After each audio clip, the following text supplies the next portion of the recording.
One of the things we wanted to do with this camp was realize that we can live off of far less than what we typically have. So behind me are the Haiti huts that we built yesterday, designed from Samaritan's Purse.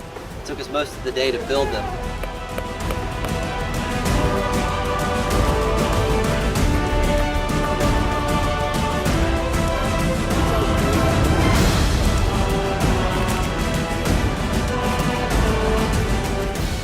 It's a frame, a plastic tarp on top.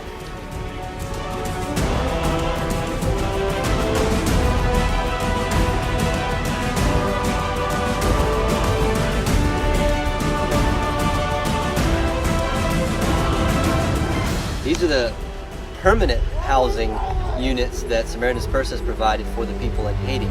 We're using them as a temporary shelter, but I think it's communicating the point that we need a lot less than what we typically think we do. I think that we do need to, as Americans, live differently and be generous and realize that we can live off of less if needed, and not look at all of our stuff as necessary and a key to life. That was good.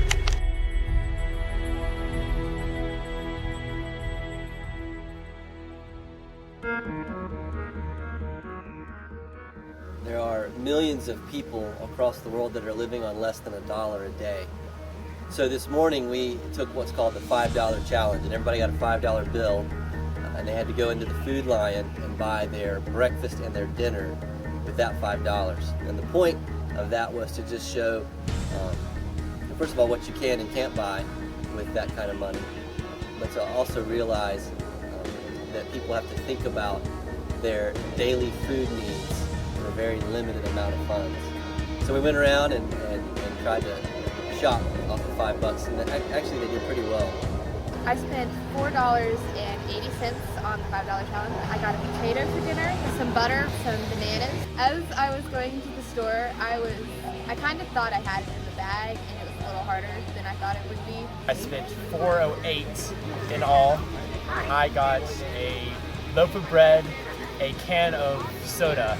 It was difficult because, you know, we shop with more money than most people in the world. When you think about other people living in third world countries, living on only $1 a day, it's pretty amazing just how little you need to get by. I got soup and cereal. I got a steak.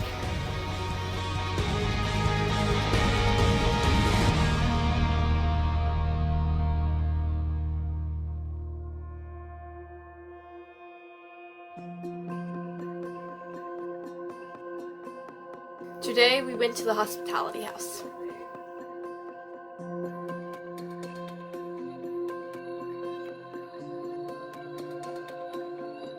My job was to go and plant some new plants and tomato plants. Our goals are to just help out the people and be kind and generous because they are going through really hard times.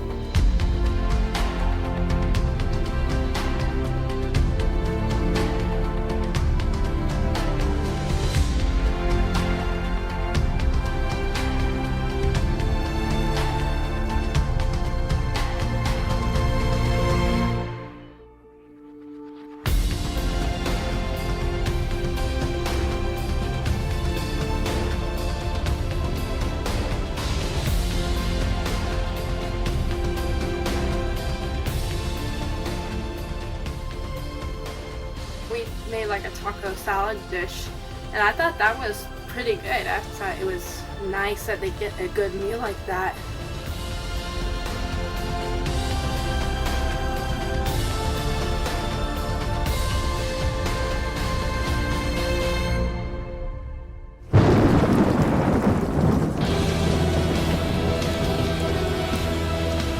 It rained a lot, a little more than maybe we wanted or expected. Rain on Tuesday was just a torrential downpour. Built the girls' huts a little bit lower on the property than we should have, but that ended up flooding. I think it was about shin deep. Guys held up a little bit better, but there were still leaks. It was a lot of rain. We got pretty wet.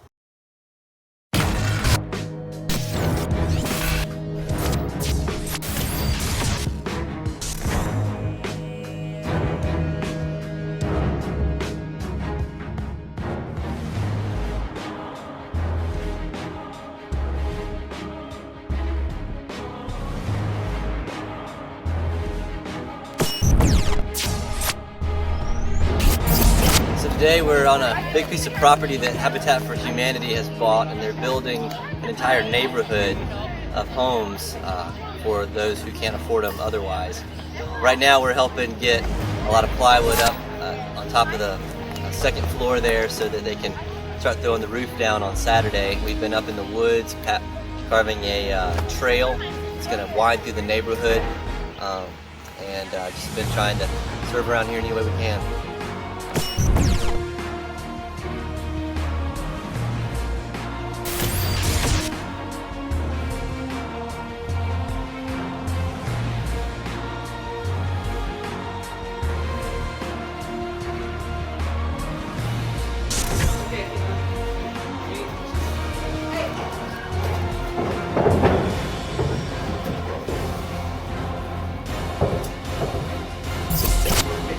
Load on top of this wall all the way down.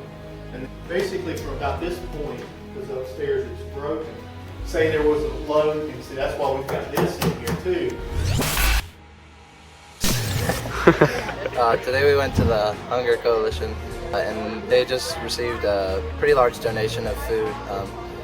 They basically are just offering food to people that need it. We help move a lot of their canned goods, just tons and tons of soups and beans and that sort of thing. So we were really just kind of helping them tidy up and organize. They have a whole lot of goods that just need to be taken care of so that they can help out people in Pawtucket County.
Today we're in the Operation Christmas Child warehouse here at Samaritan's Purse.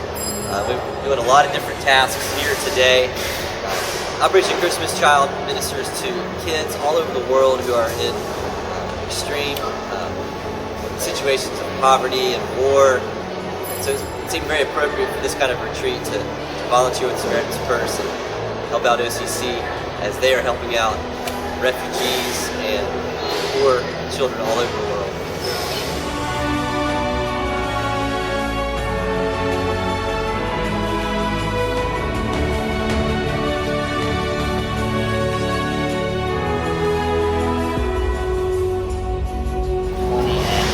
So what are you guys doing? We're adjusting these so they're slightly sloped. Yeah. So that the boxes will roll down onto the main roller. Hey Michael, what are you doing here today? We are holding these big old posters. Holding signs. Operation Christmas Child drop-off location. We have to fold this whole pile right behind you as you see all of these mini Christmas posters. Very, very fun. You can join us at any time.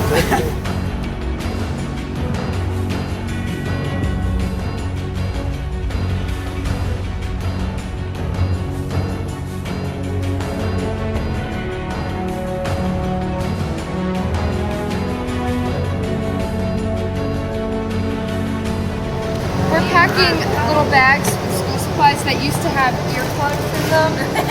They used to have earplugs and stickers, but they took those out, and so we're keeping the stickers, giving them a couple of pencils and pens, with some envelopes to write on.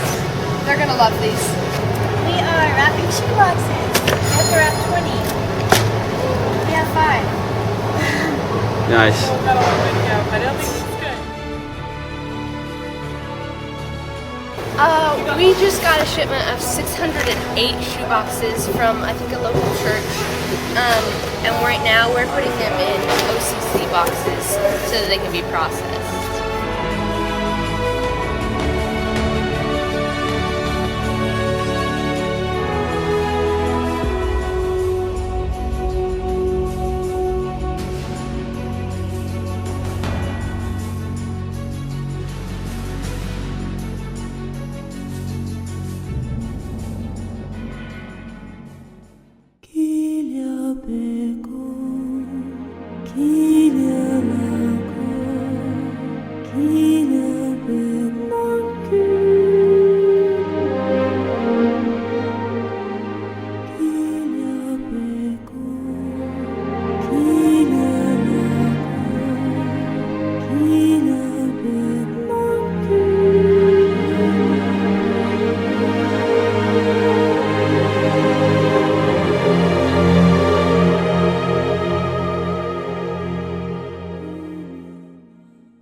First day building the shelter and sleeping in it. That was just a lot of mental stress and a lot of just kind of physical stress. The hardest part of this week, I would have to say, was realizing how much we rely on other things instead of just God, I think. Me, probably the bugs everywhere. Yeah, like, the rain was really hard. It made everything muddy. The girls lost their shelters. It was funny. It was probably just the whole isolation from modern stuff and just roughing it out, because I'm not that guy. That was pretty rough. But probably the fact that I turned into a bug buffet for every bug within the mile, that was the hardest part. Yeah. Well, the hardest part of the camp was definitely building the shelters. It took quite a while to get especially the ceiling done, but it was some tough work, but we eventually got it done. I don't think there was really a hardest part. I kind of approached the week with a really depressing mindset. I think it prepared me pretty well. I thought it was going to rain all week long and that we were going to be living in little sheets with sticks on them. So if you expect that, then anything else is really just a plus.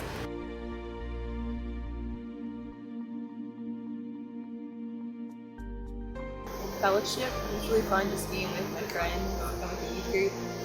It's just kind of fun to be able to all hang out around the campfire and stuff. The best part for me was like learning and seeing what I didn't really need anymore, like what I've been living with and how I can live with so much less. Yeah, this camp really showed me like how blessed I am. I mean, all of it was a lot of fun, but I really liked helping out in the Operation Christmas Child a lot. The best part was probably just being able to help everyone in the community, being able to really do something. I would say the low stress, not having to work, not having, Facebook to distract us, and not having a lot of things that we just waste our time on. Volunteering, serving. It's kind of hard to say. That was the part that was the most enjoyable, the most inspirational. And worship. Actually, worship was probably the best part. Standing in a group of people all singing and praising God to just the sound of a guitar and birds singing. It was great. The best part, I loved just the hanging around the campfire with people, but I think that my favorite part was when we went and volunteered at the hospitality house, because everyone everyone had a job and they were so busy, and it was just so cool to be able to connect with residents and just see that, you know, a lot of people do not have it nearly as good as we do.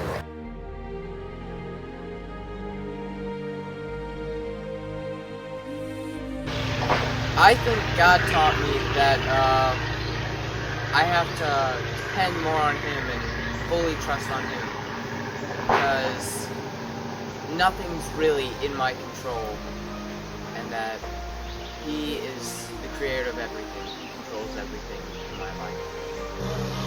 Just one thing that really stuck out to me with one of the speakers is that he said, "Choose our blessings to bless others," and that really stuck out to me. And that is probably the one thing that's really carry with me throughout the rest of the summer and the rest of the next year, just so I can really use what I have to help others. Well, God definitely taught me that some of the things I thought I need that was basic for my need to live wasn't really that basic. It was more like a want than a need. Not to use myself as a refuge, because normally I'm the one who is like, I have to defend myself, I'm strong, I have to be independent, I have to always do this by myself, for myself, always.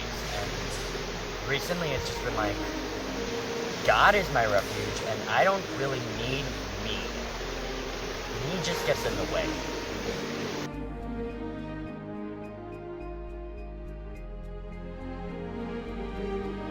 I seriously think that it's a struggle between stuff and God, and to be honest, I think stuff wins a lot more often. Whenever things are going good, it feels like it's easy for me to say, yeah, I take refuge in God, but whenever things are tough and I'm in misery, I just feel like I instinctively cling to stuff.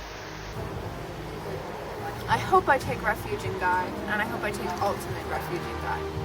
But I think a lot of the times, my first instinct when I'm facing something is to turn to things around me. Well, I take refuge in God. Everyone at some point in their life is gonna get caught up in stuff, and I am one of those people. I definitely will seek God as a result of this trip. I take refuge in God. I think that the difference between the two is refuge and enjoyment. Because you can enjoy stuff, and I don't think there's anything wrong with enjoying stuff as long as you don't let it take over. But you can't take refuge.